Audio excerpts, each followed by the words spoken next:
Hey, what's up, guys? Joe Ryan coming to you live from Wild and Wonderful West Virginia. I'm here living the life, just hanging out with the baby. It is grocery day.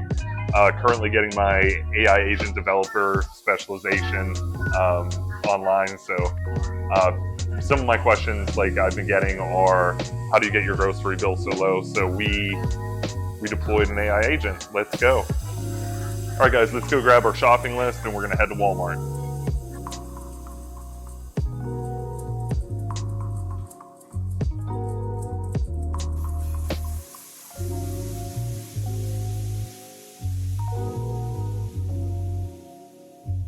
Hey, what's up, guys? Joe Ryan here, coming to you live from Wild and Wonderful West Virginia. Today's grocery day. So what we're going to do is do some grocery shopping. So generally, we keep our grocery bill between $60 and $72 a week, depending, and that covers breakfast, lunch, and dinner for the most part, and then staples for our pantry. So people are asking me, well, how do you get your grocery bill so low? So let's make it even lower. We'll get to $40. I'm also getting my agent, AI agent developer specialization online. So, hey, I know I can get my budget down to 60. Let's see if the agent can get it down to 35. Let's go. Hey, what's up, guys? Just got back from Walmart. This is what we got. This is what the agent that I started to develop wanted us to get for the week. So it'll give us more or less like an itemized list on what it thinks we need dietarily for two 31-year adults, one male, one female, and a 16-month-old. So along with this agency of the algorithm, we're also working on the memory to develop its knowledge of our pantry.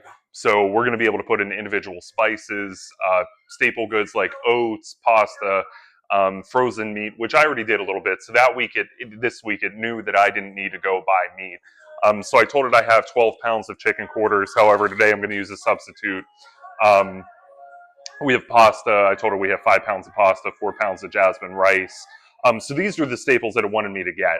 So the only thing that I really kind of ran into an issue with was there was no notated amount of milk we should have a week. So it auto-generated 1 gallon. It also knew that I was going to be under budget because I set Walmart as my store and I had it crawl its website to find a price list for me. So I knew what I was going to spend as soon as I went in. And it gave me a little bit more information and went the extra mile.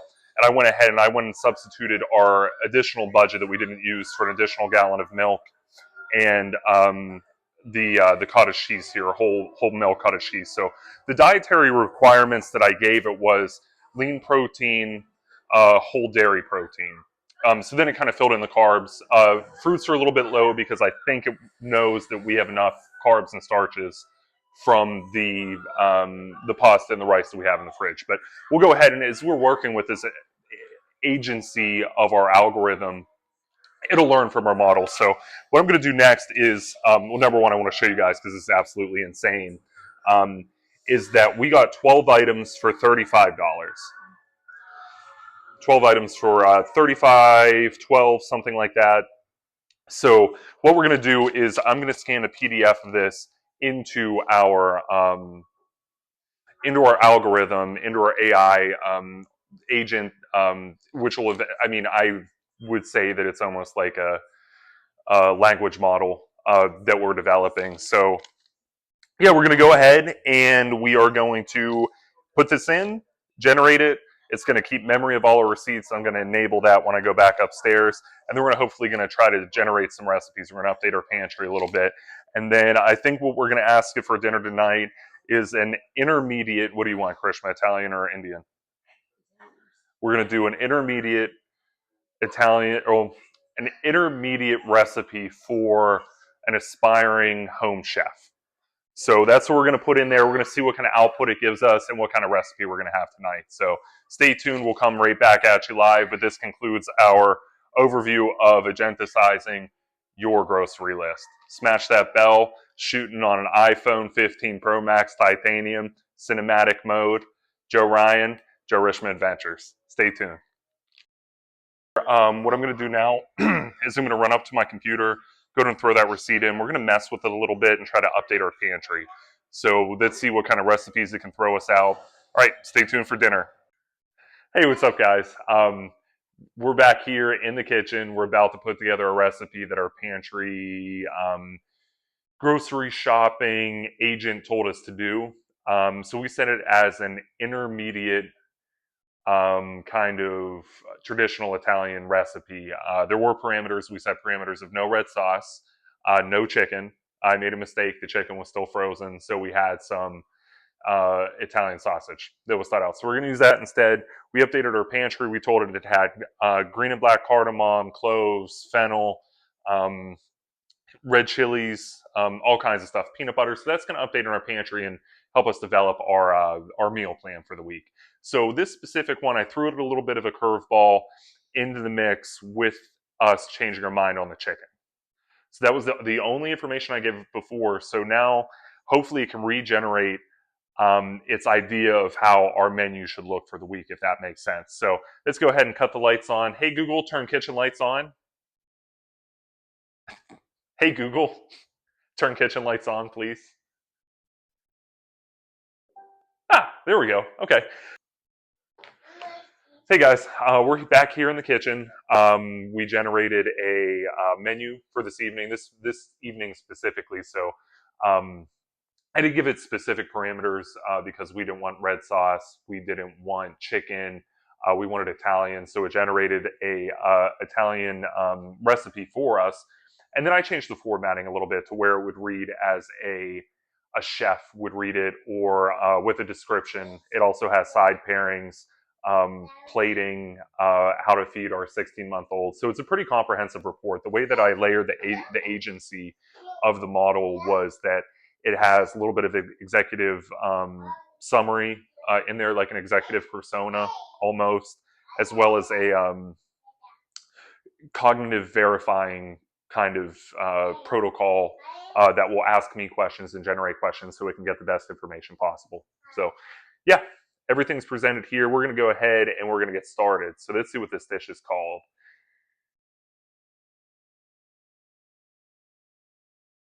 Aglio e olio, Italian sausage garlic oil pasta. Okay, so we'll see. Sorry to all you Italians out there. I'll just show you right here to show you the brief format. So it's about 7 pages, and it goes over, and then it'll also give me a pantry update at the end. So it'll see exactly what we used. Yeah. So I did update it. I said this was very good. I threw it another curveball. I said this was very good. Now, I used 2 pounds of Italian sausage instead of 1 pound, and then it auto-generated. However, what I need to figure out is I don't want it to keep the information of just the Italian recipes. So hopefully I can check in those parameters, see where we're going, so it can generate more comprehensive, like maybe 4 or 5 meal plans at a time. So, all right, let's get this show started.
It's pretty fire.